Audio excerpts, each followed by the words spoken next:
네, 동시효과 상황 보겠습니다. 5분밖에 안 남았습니다. 지금 딱 3시 25분입니다. 양쪽 지수입니다. 오늘 장 초반에도 양쪽이 나란히 그래도 좀 양호한 출발 흐름을 보여줬었는데 강보합권에서 점차점 힘을 얻어가는 모습이었죠. 현재 구간대는 약간 차이가 벌어지네요. 동시효과 구간 이전만 하더라도 1% 안팎 정도였는데 코스피보다 코스닥이 좀 더 강합니다. 코스피 지수는 전거래일 대비 0.67% 정도 상승이고요. 2613포인트 정도 선에서 거래 마무리될 것으로 예상됩니다. 오늘 2600선은 바로 회복이 돼서 그 이후에는 2600선을 내주지 않고 흘러가는 흐름이었고 장중 고점이 2621포인트였는데 거의 이 부근에서 양봉 형성하면서 고점 부근의 종가 만들 것으로 예상됩니다. 다음은 코스닥입니다. 코스닥 1% 정도의 상승세 보여주면서 3거래일 연속해서 상승 흐름 이어가는 모습 1.05% 오른 865.23포인트 정도 선에서 종가 형성될 것으로 보입니다.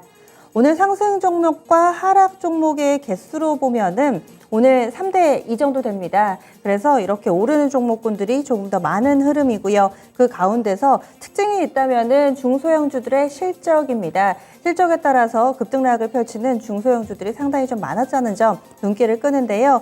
먼저 보겠습니다. 거래소에서는 대성산업 그리고 코스닥에서는 세동과 퓨런티어 이렇게 총 3종목이 가격 제한폭까지 오른 움직임을 나타내고 있습니다. 최근 들어서 탄산가스, 밀 이렇게 그때 좀 바뀌는 키워드 새롭게 시장에서 주목받는 키워드들이 생기는데 오늘은 네온이라는 키워드 한 번쯤 들어보셨을 겁니다. 희귀 같습니다. 그런데 이거 가격이 22%나 22배나 급증을 했답니다. 그래서 이 가격 소식이 나타나면서 전체적으로 이 희귀가스, 네온과 관련된 종목군들이 폭등하는 양상을 나타냈는데요. 거기에 해당되는 종목이 대성산업과 그리고 또 세동 이와 관련된 종목군들입니다. 오늘장 상당히 좀 강한 움직임을 보여줘서 이에 대한 부분들 정정해서 말씀드릴게요. 풍국주정입니다. 대성산업하고 풍국주정이었고 그다음에 세동 같은 경우는 흑자전환입니다. 이 실적에 따라서 영향받는 종목이 많다라고 말씀을 드렸는데 세동 같은 경우 흑자전환 소식이 나오면서 오늘장에서 강한 탄력을 보여줬다는 점 이 부분 특징으로 보입니다. 사실 세동 같은 경우는 거래 대금이 많지도 않고 사이즈도 작아가지고요. 이렇게 잘 알려지지 않았던 종목까지도 오늘 좀 민감하게 반응이 나왔습니다. 실적이 좋았던 종목만 있었던 것은 아닙니다. 부진한 실적으로 인해서 투자자들의 외면을 받는 종목도 나왔는데요. 대표적으로 코스맥스가 있습니다. 증권가에서도 목표가와 투자 의견을 동시에 하향 조정하기도 했고 또 신성통상 의류 쪽입니다. 신성통상 1분기 적자 전환했습니다. 그래서 그 영향에 12%나 급락하면서 이렇게 다소 희비가 엇갈리는 모습이었다는 점 확인되고 있습니다.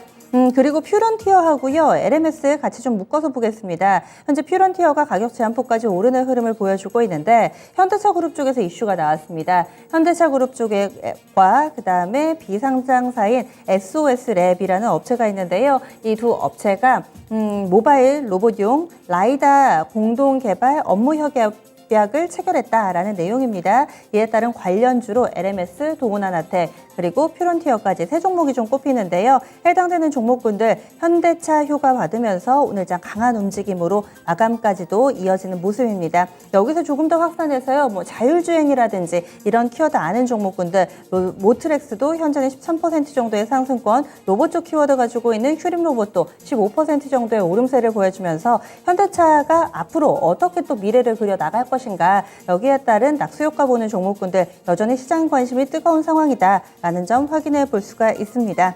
그리고 대우조선해양이 10%나 크게 밀려가지고요. 좀 걱정들 하셨을 텐데 이 종목 조선주 전반으로의 약세 흐름은 아니고 실적입니다. 1분기 대규모 적자를 기록하면서 앞으로도 좀 힘들지 않을까. 대규모 적자의 자본 구조의 불확실성이 더 고조됐다, 훼손됐다라는 증권사 평가가 나오고 있는 상황입니다. 그래서 오늘장 대우조선해양도 10%나 하락하면서 이 중소형주, 대형주 할 것 없이 실적에 대한 민감도가 상당히 좀 높게 올라가 있다라는 점 특징으로 볼 수가 있습니다. 그리고 좀 전에 체크해드렸던 후성 같은 경우도 역시나 실적 효과 받으면서 이렇게 움직임이 나타나는 종목이라고 볼 수가 있겠고요. 그 밖에도 부산주공도 1분기 흑자 전환했습니다. 그래서 부산주공 장 초반부터 강했었는데 현재는 11%의 강한 상승으로 거래 마무리 지을 것으로 보이고 SC 엔지니어링이라든지 SL이라든지 이렇게 실적이 고스란히 좀 반영이 되면서 종목군들의 희위가 교차했다라는 점.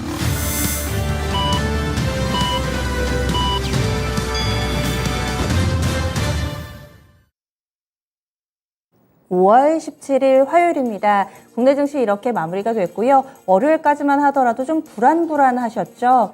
약간 보합권 내에서 움직이는 그런 흐름을 보면서 과연 앞으로 한 주는 어떻게 흘러갈 것인가.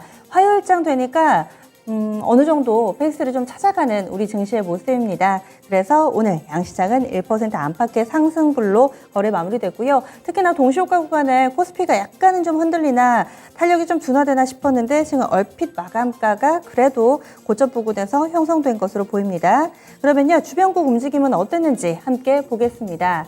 역시나 오늘 우리 증시가 올랐던 것도 자체적인 요인보다는 대외 변수에 영향받은 것으로 해석이 되는데요. 아시아 증시 전반적으로 중국이 봉쇄 해제를 할 것이다. 6월 1일부터 한 2주 정도 남았는데 이런 흐름에 대한 기대감이 반영되면서 아시아 증시 전반에 양호한 흐름이 나왔다라는 해석들 나오고 있습니다. 일본 증시 보겠습니다. 니케이 225 지수입니다.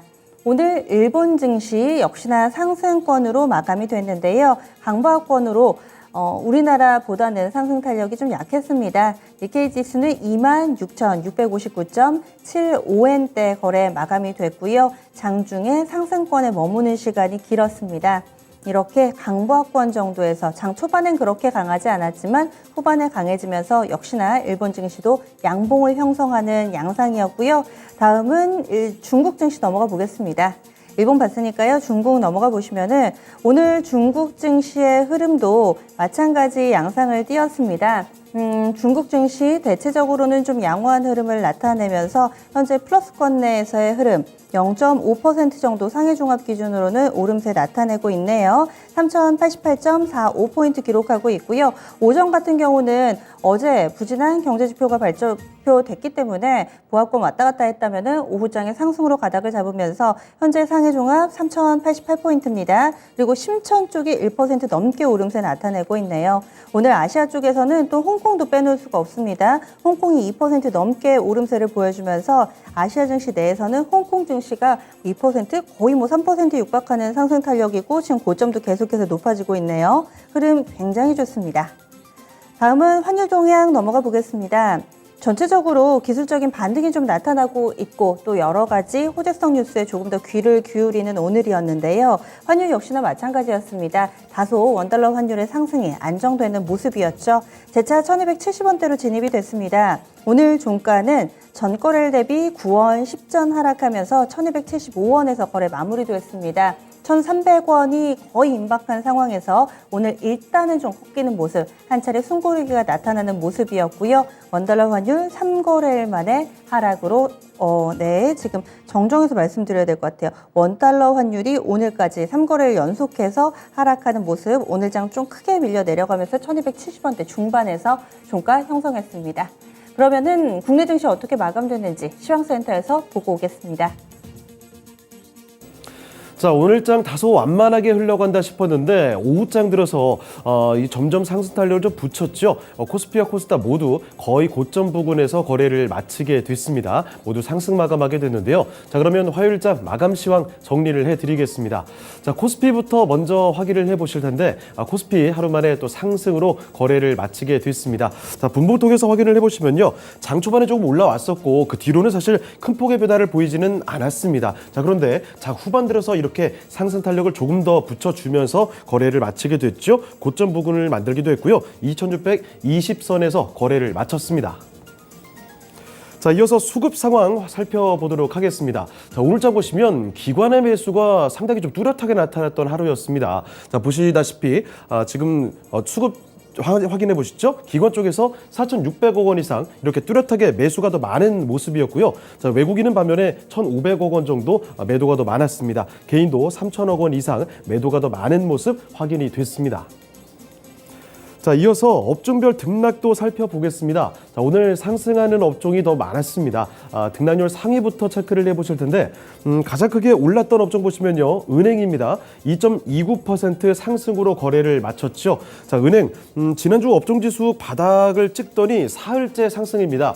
다름 아닌 카카오뱅크의 상승 덕분이죠. 자, 카카오뱅크의 상승에 따른 업종지수 상승이 나타났고 자, 그리고 하루 만에 다시 올라왔던 의료정밀도 상당히 좀 강했습니다. 만만치 만만치 않게 강하게 올라오면서 2% 상승으로 거래를 마쳤습니다. 자, 그리고 전기 전자 쪽에서 반도체 투톱과 LG 에너지 솔루션의 강세로 전기 전자 업종도 강하게 올라왔죠. 1.76% 상승으로 거래를 마쳤고요. 이어서 철강 금속과 그리고 제조까지도 1%가 넘게 상승하면서 거래를 마치게 됐습니다.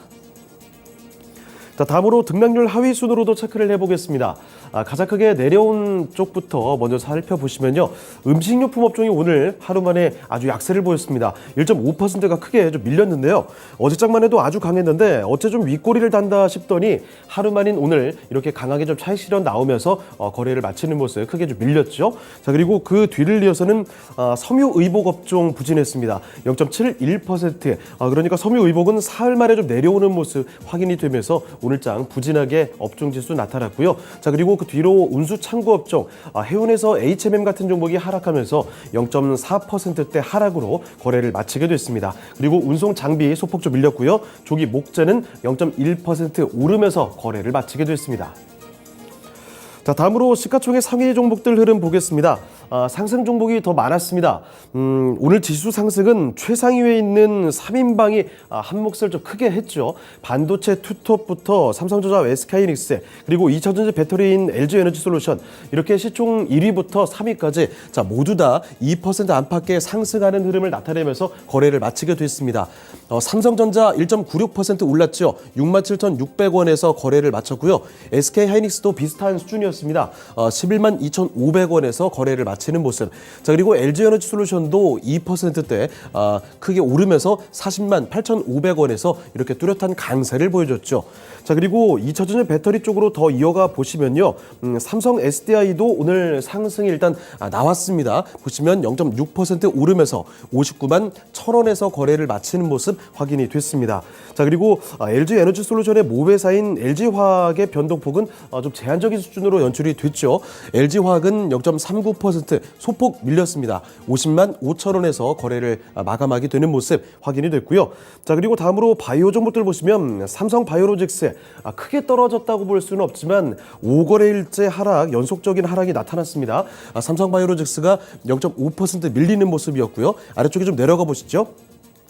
요새 신저가 계속 좀 기록했던 셀트리온이 소폭 상승하는 모습 확인이 됐습니다. 1% 오르면서 14만 2,500원에서 거래 마쳤고요. 자, 그리고 다음으로 인터넷주들 보시면 네이버와 카카오가 함께 소폭 상승하는 흐름이었습니다. 네이버 0.7% 올랐고 카카오도 1%가량 상승하면서 83,200원에서 장을 마감했습니다.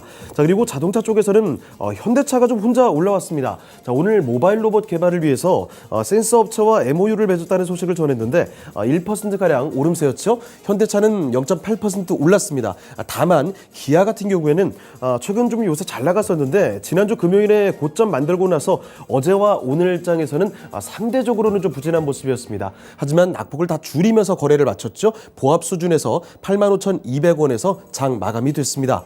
자, 그리고 철강 대장주인 포스코홀딩스가 오늘 상승이었죠.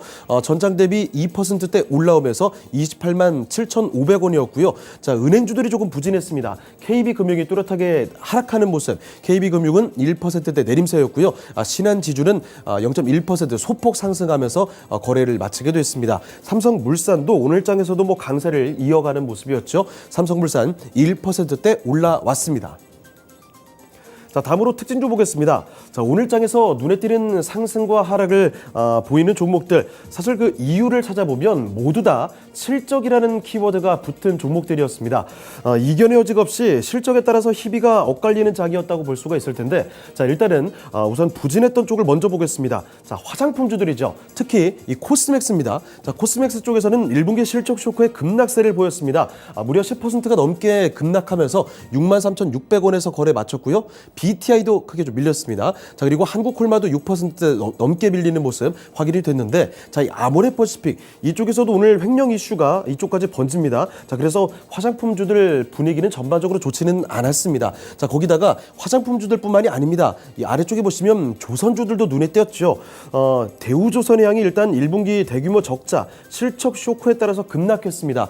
대우조선해양은 10% 가까이 크게 밀리면서 21,450원에서 거래를 마쳤고요. 됐고요. 그리고 아래쪽에 현대중공업 이쪽에서는 뭐 블록딜 소식도 전하면서 주가 부진한 모습, 조선주들 뭐 전반적으로 좋지가 않았습니다. 현대미포조선부터 삼성중공업, 한국조선해양까지 모두 다 파란불 켜는 모습 확인이 됐고요. 자, 그리고 화장품도 조선도 아닌데 의류주들 중에서 부진한 실적으로 좀 급락했던 종목이 한 종목 있습니다. 신성통상이죠. 이 종목은 실적 부진으로 12%대 급락하면서 3,000원 아래까지 떨어지면서 거래를 마쳤습니다. 자, 그리고 반대로 1분기 호실적을 기록한 종목들 업종을 좀 가리지 않고요. 일부 종목들이 뚜렷한 강세를 보였습니다. 자, 먼저 의류주들이 뭐 전반적으로 좋았는데 신성통상은 실적 쇼크라고 말씀을 드렸죠. 자, 그런데 LF나 화승엔터 이런 종목들은 호실적을 기반으로 크게 올랐습니다. LF 5%대 올랐고요. 화승엔터는 8% 이상 급등하면서 거래를 마치게 됐습니다. 자, 그리고 반도체와 2차 전지를 함께하는 종목들이죠. 후성과 솔브레인 이쪽에서 아주 강했습니다. 특히 후성은 16%대 급등세를 보이면서 거래를 마치게 됐죠. 솔브레인도 12%대 급등하는 모습 나란히 나타났고요. 자, 그리고 철강 쪽에서 세아 제강이 뚜렷하게 좀 강했습니다.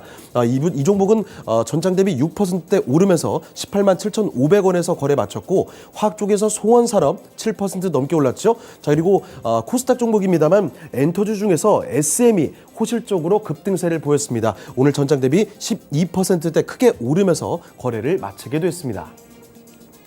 자, 이번에 코스닥으로 넘어가 보겠습니다. 코스닥은 사흘째 거래를 상승하면서 거래를 마치는 모습 확인이 됐죠.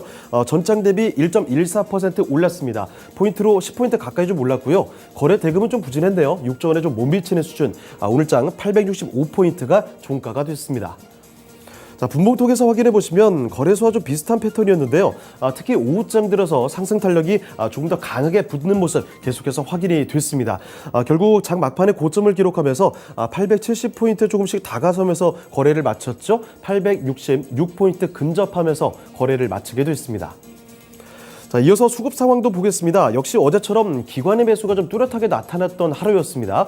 기관 쪽에서 734억 원 정도 매수가 뚜렷하게 좀 많은 모습 확인이 됐고요. 자, 외국인은 9억 원가량 조금 더 매도가 약간 더 많기는 했습니다. 자, 그리고 개인 쪽에서는 뚜렷하게 매도가 많았죠. 710억 원 이상 매도 우위로 거래를 마쳤습니다. 자, 그리고 다음으로 시가총액 상위 종목들 흐름 볼 텐데 대부분 종목들이 상승이었습니다. 먼저 2차 전지부터 보겠습니다. 가장 강했습니다. 에코프로 BM부터 일단 시원하게 좀 올라졌죠. 에코프로 BM이 4.4% 오르면서 47만 원에 근접하면서 거래 마쳤고요. 자, LNF 이 종목은 또 3%가 넘게 올랐습니다. 사흘째 상승인데 상승폭도 그동안 다 크게 나타났죠. 오늘장에서도 크게 오르면서 23만 8,400원에서 거래를 마쳤고 특히 아래쪽에 전해질 종목이죠. 첨보의 상승 탄력이 가장 강했습니다. 첨보는 6%가 넘게 올랐습니다. 27만 400원에서 거래를 마치게 됐고요. 시총 순위도 보다 높였습니다. 자, 그리고 제약바이오 쪽에서 보시면 셀트리온 형제들이 그가 좀 부진했다가 오늘장에서는 그래도 올라왔죠. 모처럼 반등이 나타나줬는데 헬스케어가 2% 올라왔고요. 셀트리온 제약이 3%대 오름세 7만 7,600원에서 거래를 마쳤죠. 자, 그리고 HLB 오늘도 올랐습니다. 리보세라림의 강력한 호재를 안고 가고 있는데요. 오늘 또 올라오면서 5거래일 연속해서 상승이 나타나줬습니다. 그리고 아래쪽에서 보시면 알테오젠도 상승하는 모습 오늘도 상승이 됐죠. 자, 그런데 알테오젠은 상승 탄력이 아주 강하지는 않았습니다. 알테오젠은 전장 대비 0.5% 소폭 상승하면서 49,950원에서 거래를 마쳤습니다. 자, 그리고 다음으로 게임주들 보시면 그간 좀 방황을 해줬던 게임주들이 오늘은 모처럼 매수세에 좀 들어오면서 강한 흐름 나타나줬죠. 카카오 게임즈부터 2% 올랐고요. 펄어비스도 3%대 오르면서 6만 원에 다시금 근접해 줬습니다. 아래쪽에 위메이드까지도 3%대 오르면서 67,300원. 게임주들이 모두 모조리 상승하면서 거래를 마치게 됐습니다. 자, 그리고 반도체 쪽에서 보시면 리노공업이 상대적으로 조금 아쉬운 흐름이었습니다. 리노공업은 0.12% 소폭 하락했고요. 반면에 아래쪽에 동진세미캠은 2% 가까이 뚜렷하게 올랐죠. 41,850원에서 오늘장 마감이 됐습니다. 자, 그리고 다음으로 미디어 콘텐츠 쪽 보시면 상대적으로 조금 약했습니다. CJ ENM이 0.09% 소폭 밀렸고요. 스튜디오 드래곤도 1%대 하락하면서 77,900원에서 장을 마쳤습니다. 자, 특징주 보겠습니다. 일단 음식료주들부터 먼저 보실 텐데 하루 만에 다 내렸습니다. 어제장만 해도 급등했는데 하루 만에 급락으로 바뀌었는데 워낙 좀 많아서 간단하게만 언급을 드리죠. 신송홀딩스부터 해서 밀수출 금지와 관련해서 올랐던 종목들 모조리 오늘 장에서는 차익 실현 나왔고요. 게다가 이 밖에 비료나 사료, 그래서 한일사료나 우성 이런 종목과 팜스토리, 육계부터 신라SG 같은 수산 관련주들까지 모조리 약세를 보이는 모습 확인이 됐습니다. 자, 그리고 특징주 하나 더 보실 텐데 특히 오후장에 투자자들의 관심이 집중된 이슈가 좀 있었습니다. 현대자동차 그룹이 모바일 로봇 개발 가속화를 위해서 고정형 라이다 센서 전문 업체죠. SOS랩과 MOU를 체결했다라고 해서 관련된 종목들이 모조리 급등세 좀 나왔습니다. 퓨런티어 상한가까지 도달했고요. LMS와 동은 아나텍 같은 종목이 급등세를 보이기도 했고, 그리고 이 밖에 현대자동차와 관련돼서 자동차 부품 쪽이죠. 세동 같은 종목이 상한가에서 거래를 마쳤고, SL과 서현이와 같은 자동차 관련 부품주들도 강한 모습 연출이 됐습니다. 자, 이어서